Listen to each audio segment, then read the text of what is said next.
So now we're going to talk about research for your level one questions. Now, I know a lot of you guys just want to go jump in and get started on your research, but let's take a step back for just a second because we're going to do something that we only use databases for.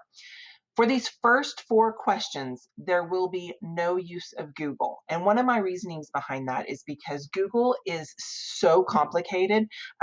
In a lot of people's eyes, you get so much information. If I type in World War II, I'll probably get a billion hits.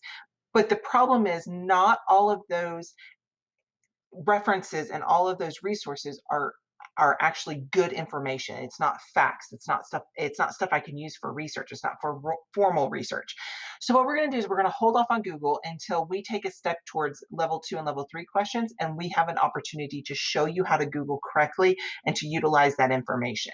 Now, a lot of times when I say no Google, you're like, well, what am I going to use anyway? What am I going to use instead? Well, one of the things we're going to do is we're going to use databases. Now, there's a lot of confusion on what is the difference between internet and database. So let's watch this video to start off our conversation of what's the difference. I'm going to move this up real quick and then I'm going to get it started.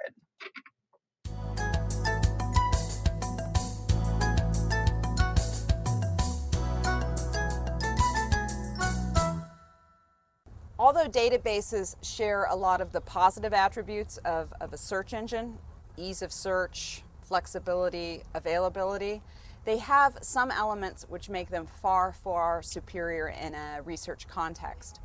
One is the content.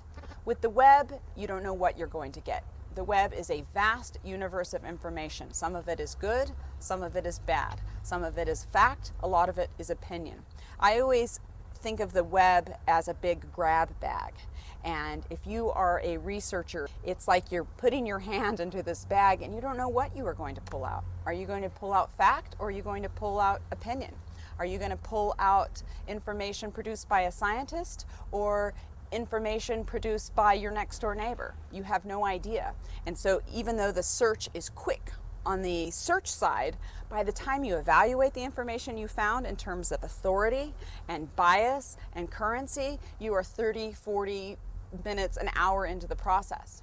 A database, on the other hand, has controlled content. If you use the Gale databases, for instance, all you are going to find are published, edited, scholarly, or substantive documents. You are going to get newspaper articles, you are going to get magazine articles, you are going to get scholarly journal articles, you are going to get articles from reference books. You are not going to get articles written by the guy who lives next door to you.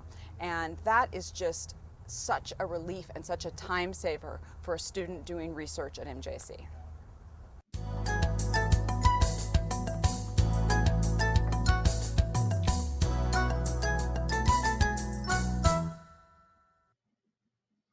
Okay, so let's go through what she just talked about.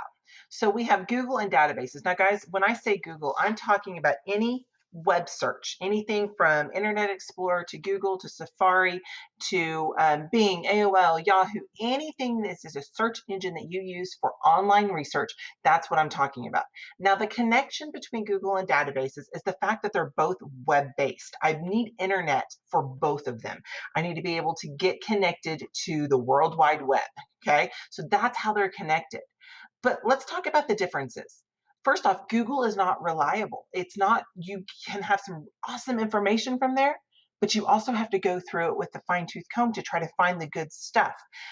When it comes to, I told you guys about World War II and getting a billion hits.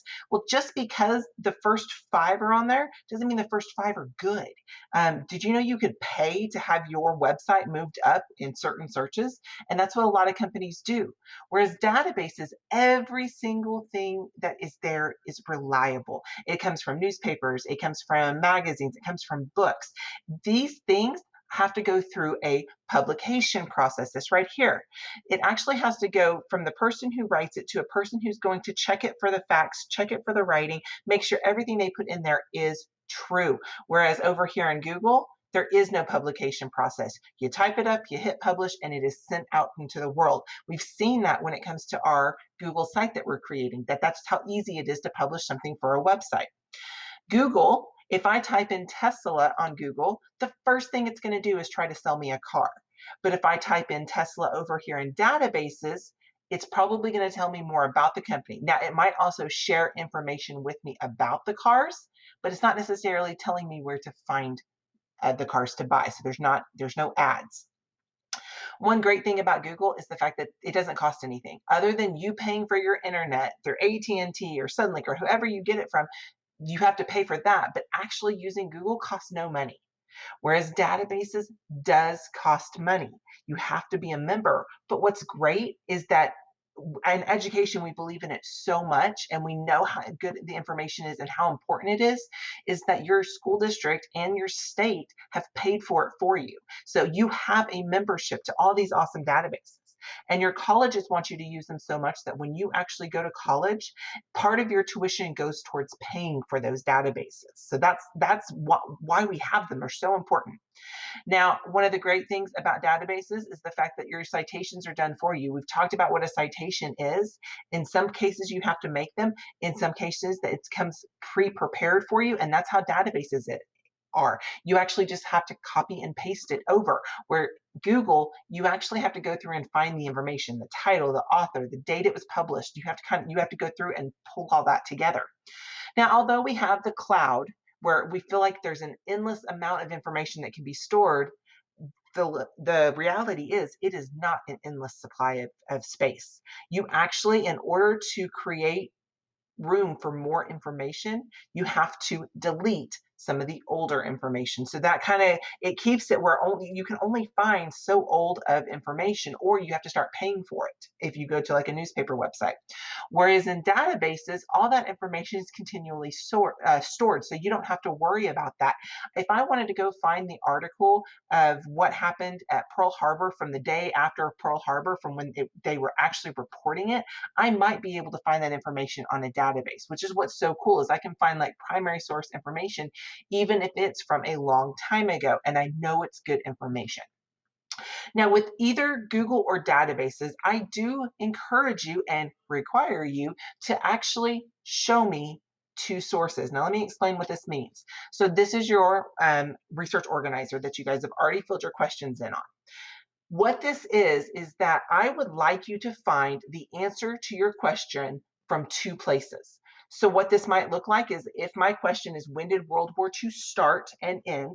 I'm going to maybe go into a book, maybe the book that kind of got me interested in this topic, and I'm going to look up this information, and I'm going to write it right over here. Now you'll notice that it says paraphrase, do not write word for word. I don't need a full sentence here. Whatever day it started on, just type in that date. Whatever date it ended on, I'm going to type that date. I'm not expecting a full sentence here. And then what I need to do is say I found source number one was a book. Maybe I'll go to a database. Maybe I'll go to Encyclopedia Britannica, and that's going to be my second source. Oops, sorry guys. And I'm going to actually make sure that the answers are the same. So I'm going to write the same answer here if that's what it tells me. The idea is that we're double checking our work. Just like in math, when you do a math problem, they want you to go and double check your work, make sure everything's there. That's what this is. I want you to make sure that the right information is checked twice so you know that your answer is correct. So what we're going to do next on the next couple of videos is you're going to get an opportunity to look at each database and how to use it.